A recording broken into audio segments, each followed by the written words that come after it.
जो मनुष्य पाप ही पाप जीवन में किया हो,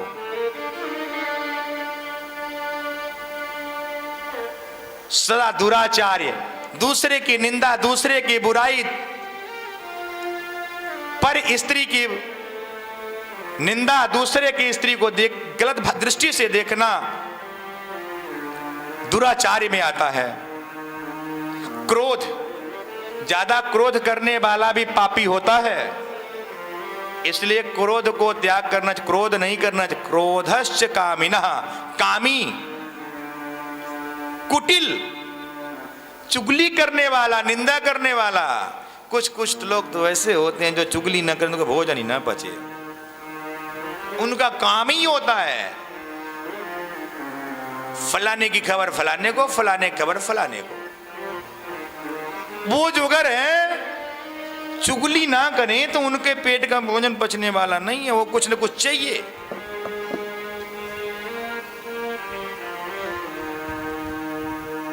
जो चुगली करता है वो भी पाप की श्रेणी में है, इसलिए चुगली निंदा कभी किसी की नहीं करनी चाहिए। यदि आपसे समर्थ है तो आप डांट दो, भाई नहीं हम नहीं सुनेंगे।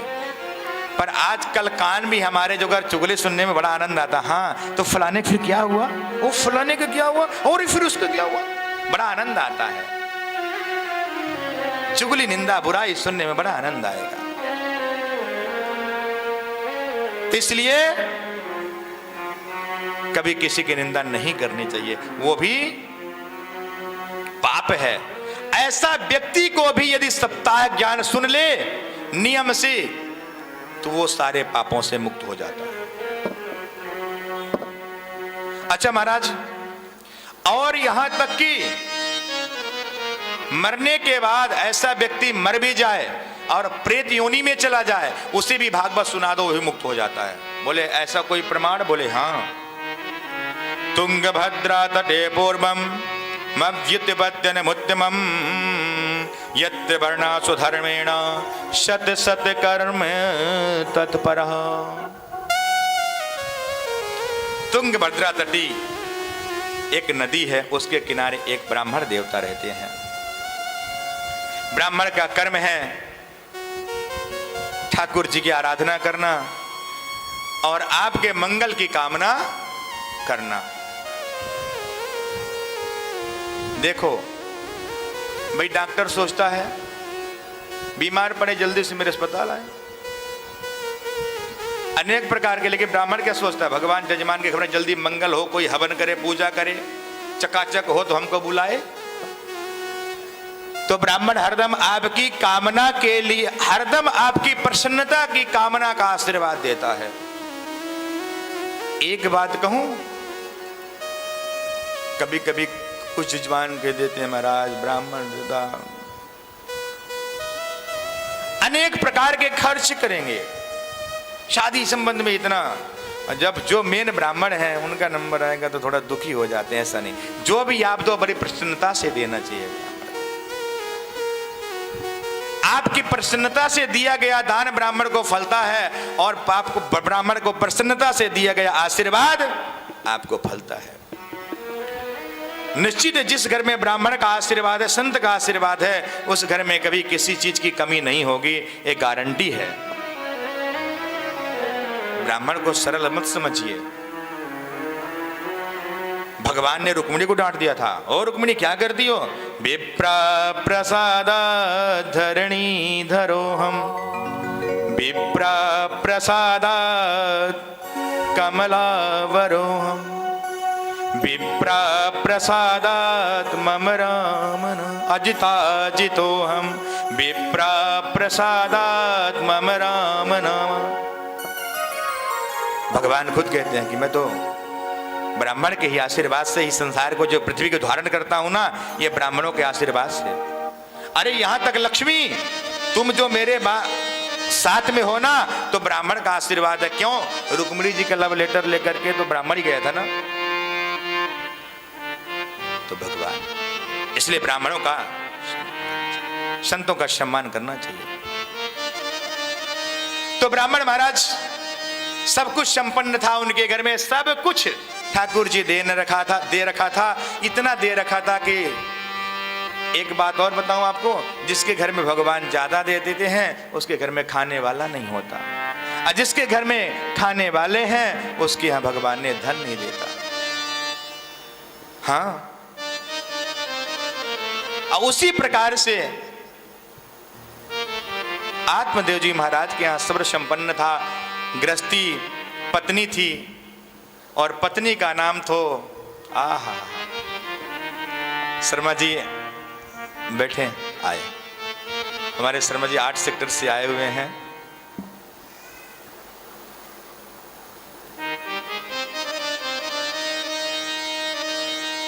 तो भगवान जिसके घर में सब कुछ संपन्न है उसके घर में खाने वाला नहीं है, और जिसके घर में खाने वाला है ना उसके घर में चूल्हा जलने के लिए कोई आसार नहीं है। आज का चूल्हा जल जाए तो कल क्या होगा, कल का जल जाए तो परसों क्या होगा।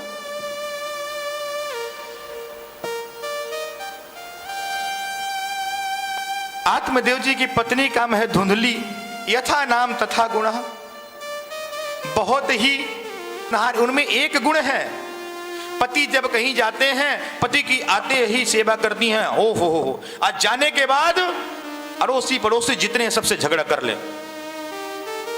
फिर तो कोई बचे ही ना, जो आए सो ही। जब पति देव आते, महाराज जल सेवा के लिए तैयार। आत्मदेव जी का शिव संपन्न था लेकिन कोई खाने वाला नहीं था। यहां तक कि उनके घर में फल जो रख देते हैं वो फल भी सड़ जाते हैं। तुलसी का वृक्ष जिस घर में अपने हाथ से लगाओ, यदि वो सूख जाए तो समझो मुझे सत्कर्म करने का टाइम आ चुका है, मुझे सत्कर्म करना चाहिए। जिस घर में फल बहुत जल्दी सड़ जाते हो उस घर कलिकाल का प्रवेश हो चुका है, वहां सत्कर्म करने की जरूरत है।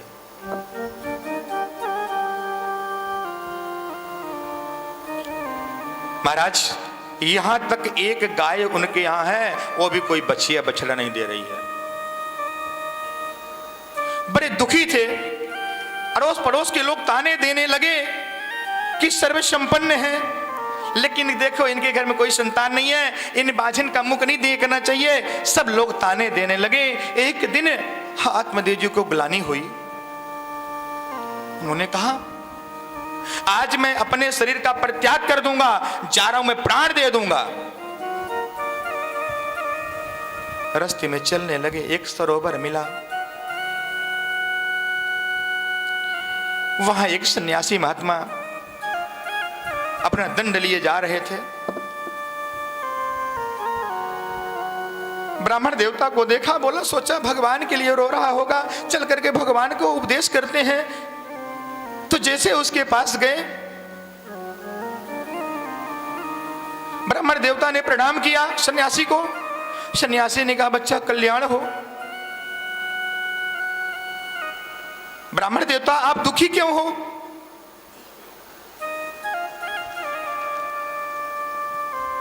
कथम रोदसी विप्रत्वम, कथम रोदसी विप्रत्वम, काद्व चिंता वलीयसी, बदत्वम सत्वरम मह्यम, स्वस्य दुःखस्य कारणम। संत ने पूछा, हे ब्राह्मण देवता आप क्यों रो रहे हो, इतने उदास क्यों हो, दुखी क्यों हो? कृपा करके मुझे सच सच बताइए। ब्राह्मण देवता ने कहा महात्मा आप महात्मा हैं, आपसे कुछ छिपा नहीं है, मैं रो रहा हूं, मेरे घर में कोई संतान नहीं है, आप मुझे संतान होने का आशीर्वाद दीजिए। ब्राह्मण का मस्तक संत ने देखा, कहा तुम्हारे संतान तो 7 जन्म तक नहीं है। एक जन्म की बात छोड़ो, 7 जन्म तक तुम्हारे कोई संतान नहीं है। ब्राह्मण ने कहा आप महाराज संत हैं, आप मेरे जीवनी को बदल सकते हैं, मेरी लेखनी को बदल सकते हैं, क्योंकि संत की परिभाषा वो है जो संसार का सब कुछ बदल देता है। आप जो है सब कुछ बदल सकते हैं। कृपा करके आप यदि मुझे वरदान नहीं देंगे तो मैं आपके समक्ष ही आत्महत्या करूंगा और आपको ब्रह्म हत्या का प्रायश्चित लगेगा। यदि ब्रह्म हत्या का प्रायश्चित करना है तो आप तैयार होइए।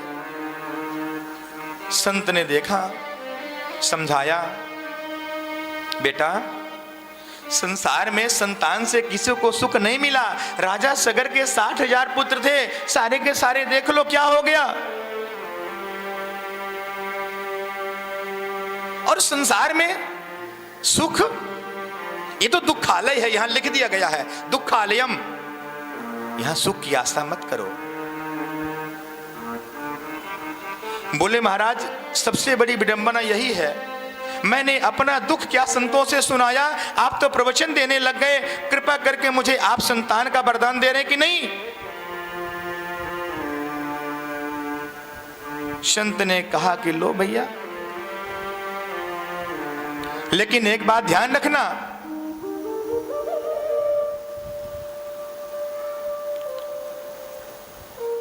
पुत्र यदि कुपुत्र हो गया ना तो जीवन भर रुलाता है।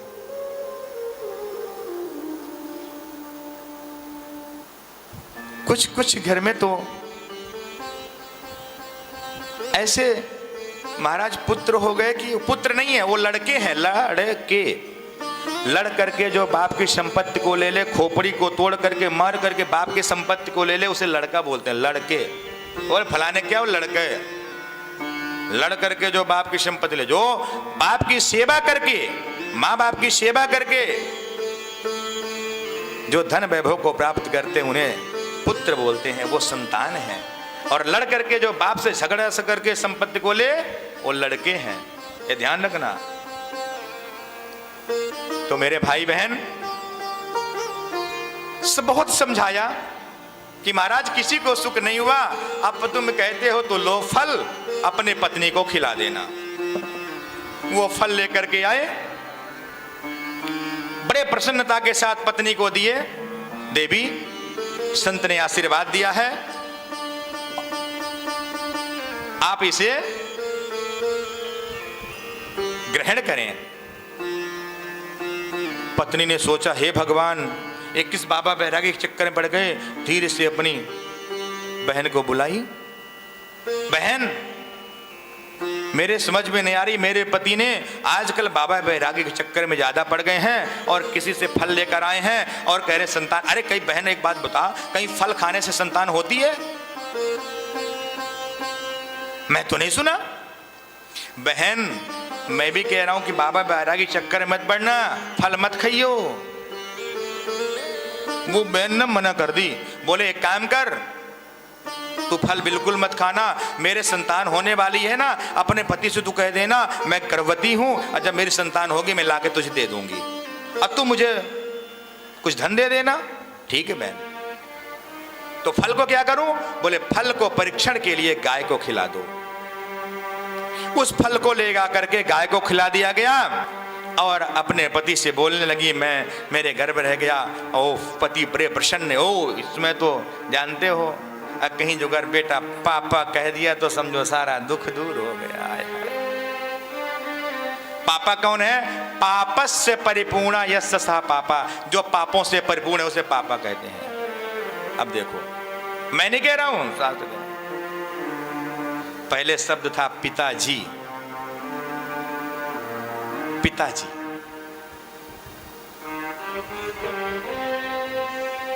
पहले बड़े बुजुर्गों को पैर छूने, आजकल तो अरे यहां से प्रणाम करते हैं, नहीं तो टाटा, हाय हाय। अरे कोई मरने के बाद हाय हाय करता है, ये समय नहीं है। हरदम बड़े बुजुर्गों को, भगवान को मंदिर में जाओ, डांटा बाय मत करो, प्रणाम करो, राधे राधे नमस्कार, ऐसे शब्द बोलने चाहिए। राधे राधे क्यों बोलते हैं? क्योंकि आपके मुख से भगवान का नाम उच्चारण हो जाएगा। तो इसीलिए क्या बोलना पड़ेगा? जोर से बोलना पड़ेगा, राधे, और जोर से। इस प्रकार से दुदली ने फल को खिला दिया और ठीक 9 महीने बाद संतान हुई, उसने लाके दिया, बहन ने धन दे दिया।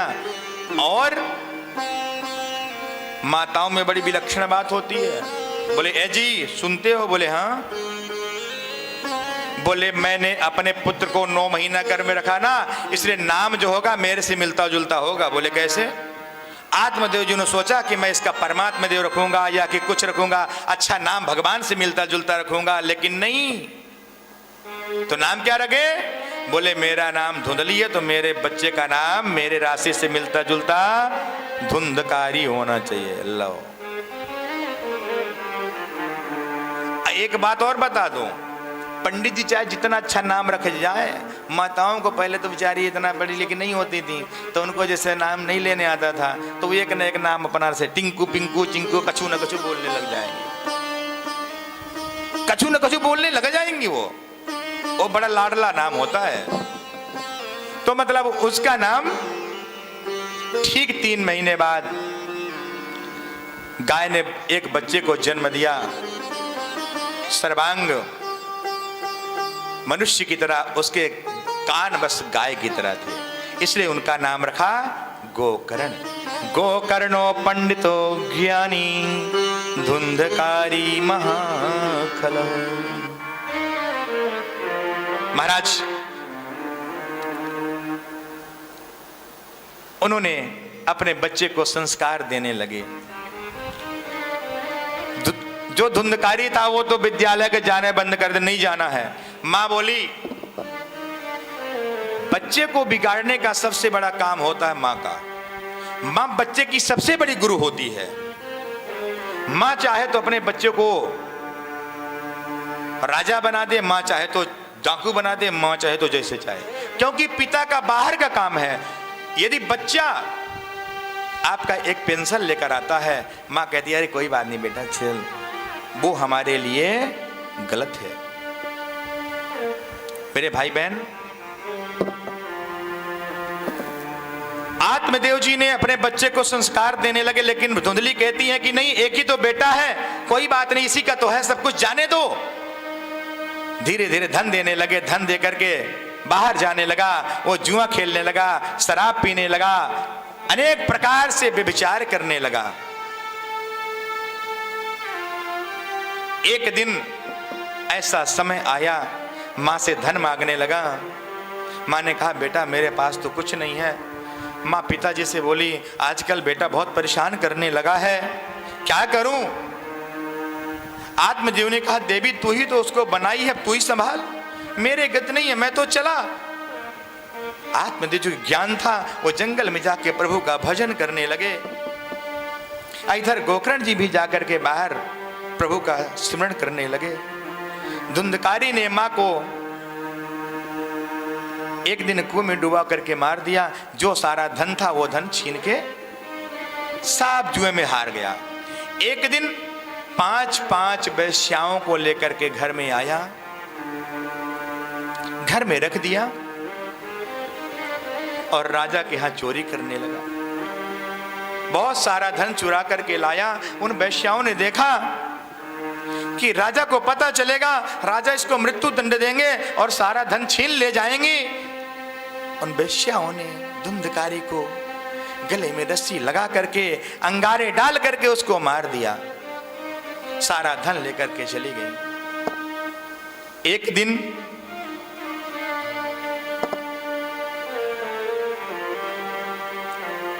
गोकर्ण जी महाराज निकले, उधर से देखा तो उनका भाई प्रेत रूप में आकर के अपने घर में जैसे बास के प्रेत रूप में आकर के हु, क्योंकि प्रेत का मुख जो होता है ना एक सुई की नोक के बराबर होता है, शास्त्र में ऐसा लिखा हुआ है।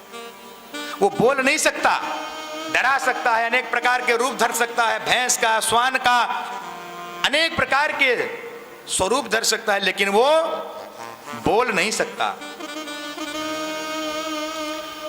गोकर्ण जी ने जल का छींटा मारा, वो बोलने लगा भैया मेरे कल्याण के लिए उपाय करो। उन्होंने कहा तुम कौन हो?